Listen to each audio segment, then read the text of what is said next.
exact story. What was your first design that kind of kicked it off, that kind of let the world know that you were actually here? I think the first design that like genuinely impacted was I had created a chest rig. Okay. I was just messing around. I wanted to create like a leather good for men. So when I started, I was making duffels and backpacks, and what happened is like I was making duffels and backpacks, and celebrities was buying them, but I wasn't getting images of them wearing it because it's more like a travel item. Right. It wasn't like a part of their outfit.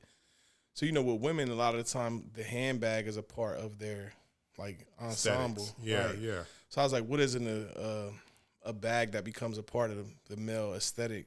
So I started tampering with like micro bags, calling them micro duffels, trying to change the psychological, because they call them like purses and merces. Right. So I'm like, if I call it a micro duffel, it feel a little cool. Feel a little manly. So I had a moment where I actually was working on a movie and I had a bulletproof vest, like a prop, and I was pulling the prop out and I was looking at it and I was like, yo, if I was to like scale down a bulletproof vest, put it in the center of the chest, you could put all your stuff in there, you hands free, you could watch over it, can't nobody pickpocket you. It feels macho, it has a lot of bravado. So I took it to my shop the next day and I made like a scaled down version. Mm-hmm. And I was like, this is going to work.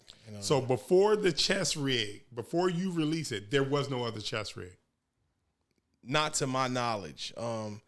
Going back, they're like... That's crazy. You could look at like, if you look at like military gear, you could find different chest rigs. But nothing like for the commercial person, the common person that would buy it. It wasn't even out. That's the way I kind of remember it. The way I remember it is that as far as chest rigs, you made it.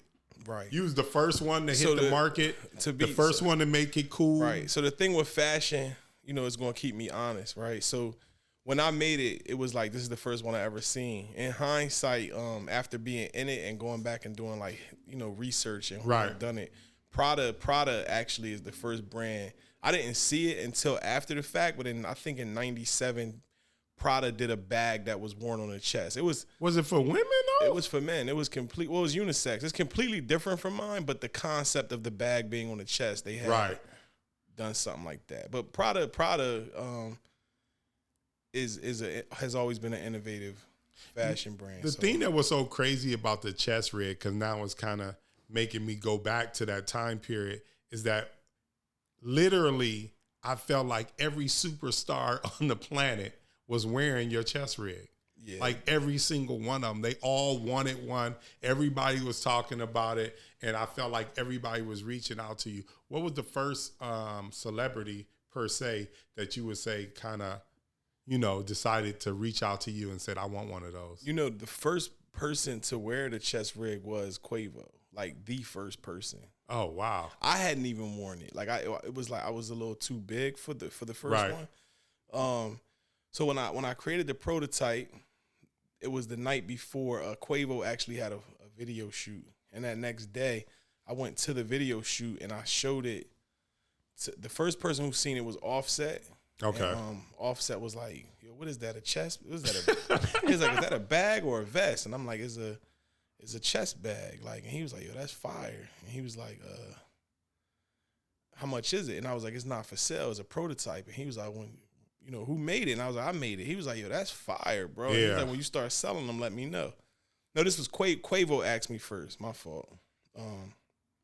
So then Offset comes out. And he's like, yo, that's fire. What is that, a bag or a chest rig? And I'm like, it's like a chest bag. And he was like, yo, that's fire. How much? And I was like, it's not for sale. It's a prototype. He's like, come on, man.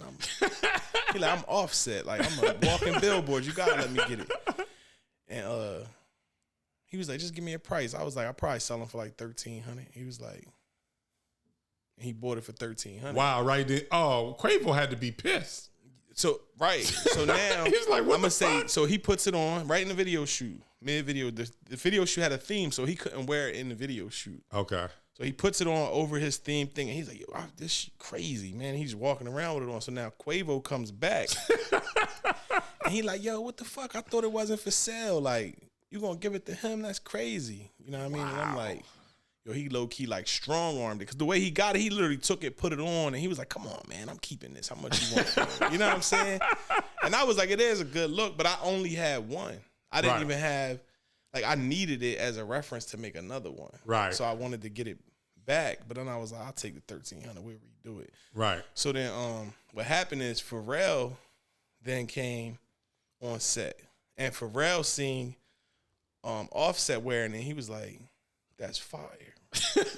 And he was like, "My man right here made it." And he was like, It started. he gave me a head nod. So then Quavo said, "It's supposed to be mine," but he stepped on my toes to get it.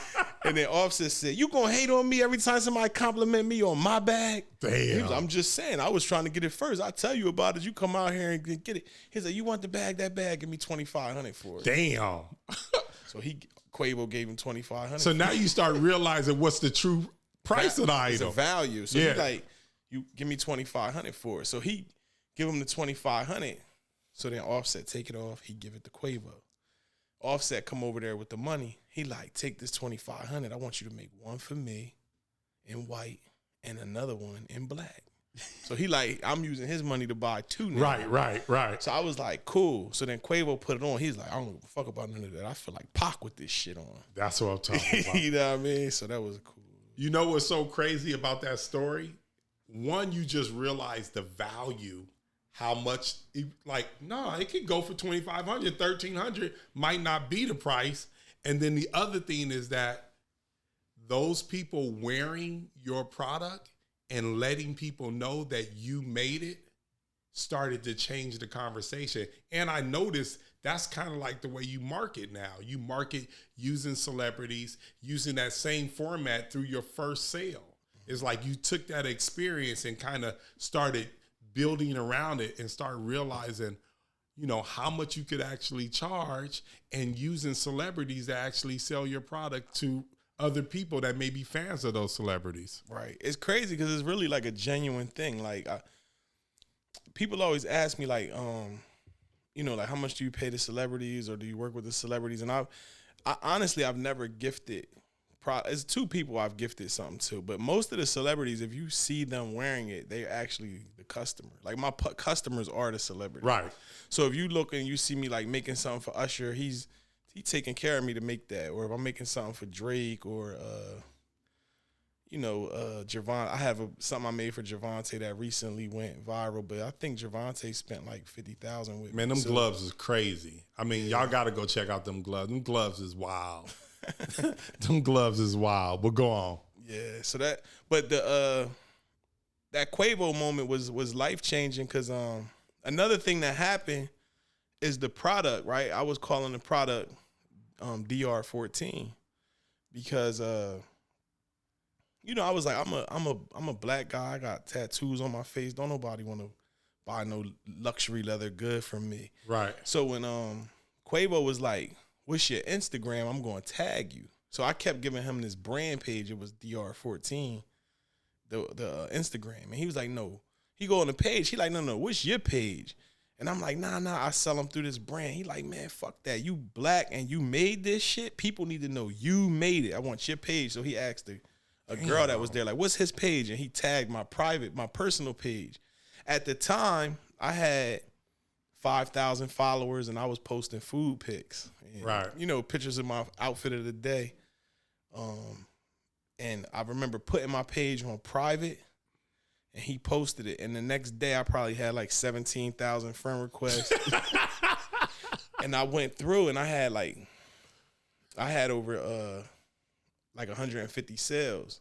So it was a defining moment because now with that 150 sales, I was like, yo, how am I going to make these? I didn't have a website set up. I didn't have a business plan. I didn't have a logo yet. I just had this product that worked. And I was like, yo, I don't know how I'm going to do this. So I was like, I'm going to look for somebody that can help me make them. Right. And the pivotal moment became, instead of me, I could have took that money and paid somebody to manufacture those for me. But instead, I took the money and I went to this shop and I found a guy and I offered him a job and I hired him and his cousin. And I went and spent the $150,000. I bought like manufacturing equipment. I bought a small studio space for us to work out of. And it took us 3 months to fill those orders, but that money birthed a manufacturing facility. And but that just changed. That just shows who you are, though. To be honest, you like, nah, I'm not gonna have another company make this and take credit for it and be responsible for it. You took ownership in your product and said, nah, I'm gonna watch over this. I'm gonna nurture this. I'm gonna start hiring employees immediately. That's a different way of thinking, and people